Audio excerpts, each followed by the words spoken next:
La première lecture nous a donné une belle leçon d'hospitalité de cette dame qui accueille chez elle le prophète. Et la deuxième partie de l'Évangile nous dit par 3 fois « Qui vous accueille m'accueille », dit Jésus. Qui accueille un prophète recevra une récompense de prophète. Qui accueille un homme juste recevra une récompense de juste. C'est donc si important de donner l'hospitalité, d'accueillir, comme cette Sunamite qui a accueilli le prophète et qui lui a construit une petite chambre d'hôte. J'ai des amis qui ont choisi d'avoir toujours chez eux une chambre libre pour des amis, des gens de passage, qu'on appelle justement la chambre d'hôte. Tout le monde n'a pas les moyens de faire ça, mais c'est une excellente coutume. Car toute personne accueillie est un risque et une surprise. Ça a toujours des conséquences bénéfiques en général. C'est une grâce, pouvoir accueillir quelqu'un chez soi. Dans les années 75, j'étais jeune prêtre à Paris et je vivais en communauté avec un prêtre ouvrier et un jeune médecin et nous avions coutume de recevoir beaucoup à la maison, des gens de passage, et on s'en trouvait très bien. Mais nous avions une mauvaise conscience parce que, au pied de l'immeuble, nous connaissions un jeune homme qui passait la nuit dehors, qui dormait sur des cartons, sur une bouche de métro, et on le connaissait très bien. Alors la communauté décida de l'accueillir quelque temps chez nous. Alors je lui ai dit, on va te recevoir 15 jours, pas plus, 15 jours, parce qu'il faut que tu voles de tes propres ailes. Tu vas te faire une petite santé chez nous et après tu t'en iras. Au bout de 15 jours, il s'en va, mais il est revenu. Et il s'en est allé encore, et il est encore revenu. Ce petit jeu-là a duré 7 ans. Il était un peu schizophrène, il s'appelait Raymond. Mais je n'ai jamais regretté, parce que j'ai beaucoup reçu de lui, et en particulier, il m'a appris la patience, parce que c'est pas facile de vivre avec un schizophrène. Mais j'ai appris de lui la patience, en tout cas. Oui, l'accueil est un risque, mais c'est une chance et une grâce. L'histoire de cette bonne dame, la Sunamite, elle accueille le prophète Élisée, et quelle va être la surprise pour avoir accueilli le prophète? Elle va recevoir un fils, elle qui avait passé l'âge d'être maman. Dans 1 an, je reviendrai et tu berceras un enfant dans tes bras. La grâce de l'hospitalité. L'accueil parfois n'a rien d'extraordinaire. L'Évangile dit, si tu donnes un simple verre d'eau fraîche à un ami, à une personne de passage, Dieu te bénira. Tu ne perds pas ta récompense, dit l'Évangile. Un simple verre d'eau fraîche. J'en viens maintenant au début de l'Évangile. Par 3 fois, Jésus répète « n'est pas digne de moi ». Qui n'est pas digne de lui? 3 fois.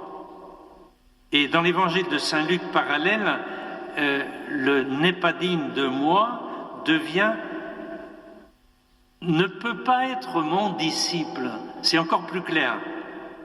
Qu'est-ce qui nous empêche d'être le disciple de Jésus? L'attachement trop fort à la famille. Si tu aimes ton père et ta mère plus que moi, tu n'es pas digne de moi. Attachement trop fort à la famille. Deuxièmement, qu'est-ce qui t'empêche d'être disciple? C'est refuser de porter ta croix. Qu'est-ce qui t'empêche d'être disciple? L'attachement au bien de ce monde plutôt que l'amitié avec Jésus. Tout cela nous semble un programme bien élevé, au-dessus de nos forces, pouvons-nous penser, et nous sommes interrogatifs. La barre est trop haute, est-ce qu'on va pouvoir sauter par-dessus? N'est-ce pas, est-ce que ce ne sont pas des conseils évangéliques pour les saints et les héros? Car la famille, enfin, c'est beau la famille, non? Où on essaie de s'aimer. On trouve un équilibre dans la famille. Et c'est la meilleure école pour les enfants, pour leur apprendre à se respecter et à partager. Quelle est belle la famille. Et pourtant Jésus nous dit qui aime son fils ou sa fille plus que moi n'est pas digne de moi.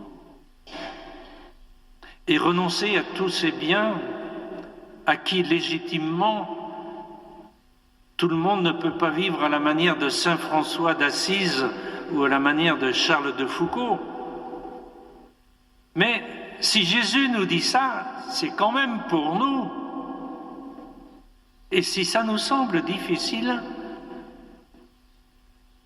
peut-être c'est simplement réaliste, car si on ne l'a pas choisi vraiment, lui, le Christ, si on ne l'a pas placé au-dessus de tout le reste, il y a fort à parier que ce qui nous importera le plus, ce sera autre chose. Ce ne sera pas lui, mais plutôt une sortie en famille, mais plutôt le travail, mais plutôt le sport du dimanche matin qui nous empêche d'aller à la messe. C'est une grande vérité, ça, non? Toutes choses qui en soi ne sont pas mauvaises, voire indispensables, mais elles nous occultent la priorité de la vie chrétienne qui est Jésus-Christ le premier. Tout le reste est second. Quant à la croix ou les croix, on n'a pas besoin de les chercher.